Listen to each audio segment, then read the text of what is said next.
Hello student, अगर आप भी कक्षा 10वीं में पढ़ते हैं और इस बार के होने वाले बोर्ड एग्ज़ाम में एग्ज़ाम देने वाले हैं, तो हम आपके लिए लेकर आ गए हैं साइंस का वेरी मोस्ट इम्पोर्टेंट क्वेश्चन लेकर आ गए हैं, जिसको ओम का नियम कहते हैं। आप लोग जो ओम का नियम काफ़ी लोगों को याद नहीं होता है, उसको हम सरल तरीक़ा से याद करा देंगे आपको दोस्तों, क्योंकि आपके एग्ज़ाम में ये 2 नंबर आपके एग्ज़ाम में 2 नंबर और 5 नंबर के एग्ज़ाम में बहुत पूछे जाते हैं और ये हर साल एक क्वेश्चन पूछा जाता है, मतलब कि ये हर साल का भी प्रश्न है। चलिए हम आप सबको इसको समझाते हैं। तो हमारा क्या कह रहा है कि ओम का नियम क्या है, इसको सत्यापित कीजिए। ओम का नियम क्या है, इसको सत्यापित कीजिए। चलिए हम लोग आंसर की तरफ देखते हैं। इसको किस तरह से समझना है दोस्तों, जिस तरह से समझाएंगे उस तरह से आपको एकदम रफली याद हो जाएगा। चलिए तो हम लोग चलते हैं क्वेश्चन की तरफ। तो हमारा आंसर क्या करा है, अगर किसी चालक के भौतिक अवस्था को स्थिर रखा जाए, अगर किसी चालक को भौतिक अवस्था को स्थिर रखा जाए, मतलब कि जैसे कि चालक एक प्रकार का चालक ये हो गया, इसको एकदम स्थिर रखा जाए, ना इसकी मोटाई बढ़ाया जाए ना इसकी चौड़ाई बढ़ाया जाए, और इसके ना ही तापमान में कोई चेंजिंग हो, सबसे बड़ा होता है ना ही इसका तापमान में कोई चेंजिंग हो। और आगे क्या कह रहा है, आगे कह रहा है इसके दोनों सिरों के बीच उत्पन्न विभवांतर, मतलब कि इसके दोनों सिरों के बीच है जो उत्पन्न विभवांतर यानी भी मतलब वोल्टेज हो गया, जो दोनों सिरों के बीच उत्पन्न विभवांतर को इससे बहने वाले धारा, मतलब इस तार से है जो बहने वाली धारा, मतलब कि आई है जो दोनों के एक दूसरे के समानुपाती होता है। इसके ये दोनों है जो एक दूसरे के समानुपाती होता है, मतलब भी समानुपाती आई हो जाएगा, जिसे हम ओम का नियम कहते हैं। इसे ही हम लोग ओम का नियम कहते हैं। तो ओम का नियम यही हो गया। क्या कह रहा है, अगर किसी चालक के भौतिक अवस्था को स्थिर रखा जाए, जहाँ जैसे कि हम लोग बताए हैं कि यही जो है भौतिक अवस्था को स्थिर रखा जाए और इसके दोनों सिरों के बीच है जो विभवांतर लगा दिया जाएगा, और इससे बहने वाली धारा आई जिसको सब एक दूसरे को समानुपाती होता है, उसे ही ओम का नियम कहते हैं। चलिए इसे नीचे इसी तरह बताए हैं, देखिए ये उसके बाद ये फार्मूला आप सबको लिख देना है, भी समानुपाती आई आर। और यही अगर भी समानुपाती को हटाएंगे, यहाँ से समानुपाती को हटा देंगे यहाँ से, तो यहाँ पर हमारा आर है जो मल्टीप्लाई हो जाएगा, मतलब भी समानुपाती आई हो गया। इसको भी बराबर हम लोग आई आर लिख सकते हैं, यानी समानुपाती हटाकर हम लोग आई आर से मल्टीप्लाई कर देंगे, मतलब आर से मल्टीप्लाई कर देंगे।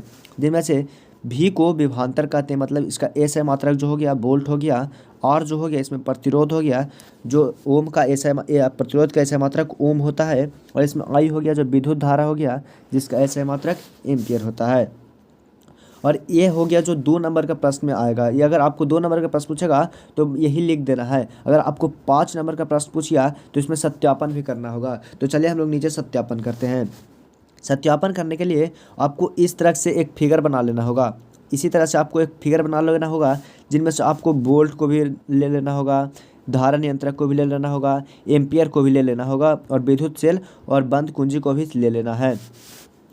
और आपको चलिए हम आप लोग सबको रेफ्ले डायग्राम में समझाते हैं। ये देखिए ये हो गया विभवांतर, इसलिए हम लोग सेल बना लेते हैं। पहले इधर माइनस हो गया और इधर प्लस हो गया, और इधर एम्पियर को ऐड कर लेते हैं, और यहाँ पर जो हो गया वोल्ट हो गया। दोस्तों अब आप सबको बता देते हैं कि ये जो हमारा हो गया, इसमें धारा नियंत्रक को ऐड कर देते हैं। इसमें धारा नियंत्रक हो गया, जो आप सबको हमेशा वोल्ट होता है वो हमेशा किस क्रम में होता है, वो समानांतर क्रम में होगा, और बाकी सब धारा नियंत्रक, एम्पियर, विद्युत सेल, विद्युत कुंजी मतलब स्विच हो गया, ये सब श्रेणी क्रम में होंगे। आप सबको हमेशा ध्यान में रखना होगा कि वोल्ट हमेशा जो होगा समांतर क्रम में ही होगा। इससे आप सबको 2 ऑब्जेक्टिव क्लियर हो जाएगा यहाँ पर, कि जो हमारा वोल्ट होता है वो हमेशा समांतर क्रम में ही जुड़ेगा, और जो विभवांतर हो जाएगा वो हमेशा विभवांतर हो गया जो हमारा श्रेणी क्रम में ही जुड़ेगा, और धारा, एम्पियर, विद्युत सेल ये सब श्रेणी क्रम में जुड़ेंगे। और चलिए नीचे चलते हैं। नीचे आप सबको एक सारणी बना लेनी होगी। अगर 5 नंबर आप सबको मुफ्त में उठा लेना है तो आप सबको एक सारणी बना लेनी होगी। जो सारणी होगी हमारी इस प्रकार की होगी। हमारा सारणी जो इस प्रकार की बना लेनी है, जिनमें से आप सबको भी ले लेना, विभवांतर ले लेना ऊपर, और फिर आई ले लेना है। विभवांतर को हम लोग को इस प्रकार बढ़ाना है कि ऊपर 10 हो तो नीचे 5 होना चाहिए, ऊपर 20 हो तो नीचे 10 होना चाहिए, ऊपर 30 हो तो नीचे 15 होना चाहिए। चलिए इस तरह से एक आपको ग्राफ बना लेना है, जो हम आपको ग्राफ यहाँ पर बता रहे हैं। इस तरह से आप सबको एक ग्राफ बना लेना है पहले। देख सकते हैं हम बना रहे हैं, उसी तरह से आप सबको एक ग्राफ बना लेना है। और यहाँ पर आप सबको इस साइड में आप सबको वोल्ट ले लेना है, इस साइड में आप सबको वोल्ट ले लेना है। जो वोल्ट की तरफ जो है जितना दिया हुआ है 10 दिया हुआ है, 20 दिया हुआ है और यहाँ पर 30 दिया गया हुआ है। और नीचे आप सबको आई ले लेना है। नीचे क्या दिया हुआ, 5 दिया हुआ है, 10 दिया हुआ है, 15 दिया हुआ है। और आप सबको इस तरह से एक ऐसे से करके बना लेना है, जो कि जहाँ पर मिलेगा वहाँ पर बना लेना। चलिए हम आप सबको नीचे ही दिखा देते हैं जिस तरह से हम बनाया हुआ है।